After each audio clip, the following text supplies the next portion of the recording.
You know, Texas A&M's at Missouri Saturday. We're going to have the audacity to talk about the game. Everyone else is just a foregone conclusion. A&M, hey, man, they got Texas left, and that's it. False. False, false, false. They're favored by, what are they, 6.5, Jesse? Yeah, they're a 6.5-point favorite at Missouri Saturday. It's the longest month of the year, guys. Don't pay attention to what the calendar actually says. November's the longest month of the year if you're ranked. If you're contending, in A&M's case, for something you've never done before, going to the playoff. We went to this game last year. Did you know that? We went there, and it was a splattering. A rare tour visit splattering. Normally when we're in the house, it's a close game. But we went to Oklahoma State, Kansas State one year, and that was a splattering. And then Missouri at Texas A&M last year, 41-10. Somehow it wasn't even that close. And that was the Every Given Saturday tour. Well, the Fall Don't Lie tour will not be in Como this weekend, but A&M will. Missouri did not really even see Marcel Reed in that game. Connor Wegman played most of it, if I recall. So Missouri has been left for dead, and quarterback's out for the year, and they're coming out of a bye, so you haven't spoken about them in a couple of weeks. And I'm just wondering how Missouri emerges from the bye. Because Matt Zollers is going to start this thing. And he's 6'4", 214. He is a true freshman. Really good talent. Raw, because of course he is, because he's a freshman. But I don't need him to play a whole season's worth of dynamite football. I just need him to be good enough on one Saturday. Missouri's got the number 10 rushing offense in the country. So what I need from them, what I need from Ahmad Hardy, what I need from Jamal Roberts is I need enough. I need that offensive line to take control of the game. I need enough to where I'm not looking at that kid and saying, hey, here we go, 3rd and 7 again.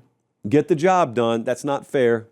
That's not even a fair spot to put like Kay Klubnik and Garrett Nussmeier in consistently. So it's definitely not a fair spot to put him in. Now, the good news is, hey, really quick timeout. We'll get right back to the video. Do me one favor. Make sure you're subscribed.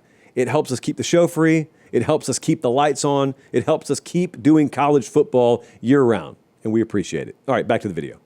This is an interesting kind of matchup for Texas A&M. You've gotten this late in the season, and yet you're still looking at an offensive line and a tailback room here that can give you a pretty unique challenge up front. And A&M, you know, they've dealt with several different kinds of teams. This matchup here, we've got reason to believe here, the model's got reason to believe, could give A&M some fits.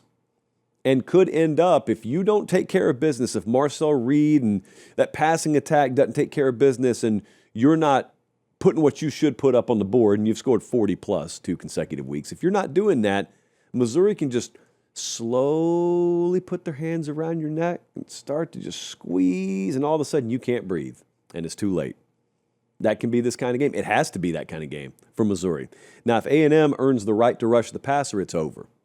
So if that offensive line from Missouri is not doing what I said, if those tailbacks are not doing what I said, and you've got a bunch of 3rd and 6 pluses, A&M number 10 pressure rate, number 1 sacks per game in the country, ball game.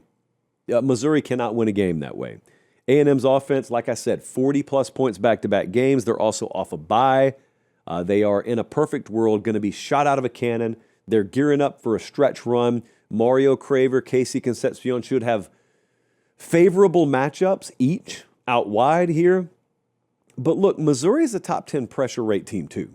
So Missouri's defense can get after you as well. And for all the accolades Marcel Reed is getting and should be getting, he still makes some questionable decisions every now and then. So it hasn't burned them. They're undefeated. But if it just so happens to burn them a couple of times on this one given Saturday, that's how the upset would happen. Let's take a look at what the model thinks, by the way. The FanDuel number, I think it may surprise some people out there. It's only 6.5. We've got it shorter than that. We've got A&M minus 5. FanDuel minus 6.5. Pate State model here, A&M minus 5.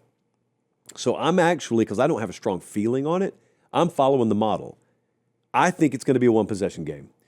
So I am taking Missouri plus the points. I believe in Eli Drinkwitz that much.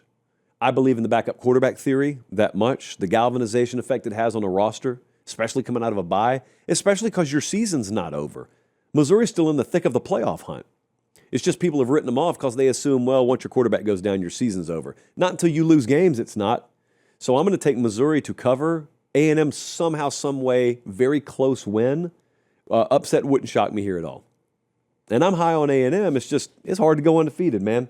So I'll take Missouri plus the points. We'll do that. You know, FanDuel is the exclusive odds provider of the show.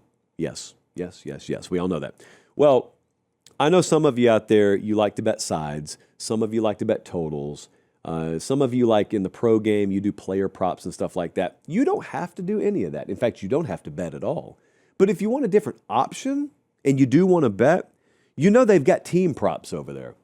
I seldom mention this, but I thought I would remind you, like, for example, Texas A&M plays Missouri or whatever.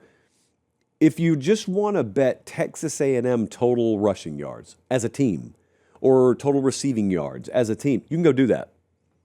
Doesn't even matter who wins or loses. Doesn't matter how many points are scored, although if you got over in receiving yards, it probably helps that points get scored. But yeah, you can go do that. You can go do that right now. Or you can just do it the old-fashioned way, or you can wait until the Ramen Noodle Express gets finalized, which we're going to add a game to in just a couple of minutes, and you can do it that way. You can go over there if you're a new sign-up, by the way, fanduel.com/Josh Pate. If you sign up that way, I love it. But you bet $5 and win a game, you get $150 in bonus bets. Just like that. It's great. There's the QR code on your screen. If you trust QR codes. If you don't, that's okay. Just do it the old-fashioned way there too. FanDuel.com/Josh Pate.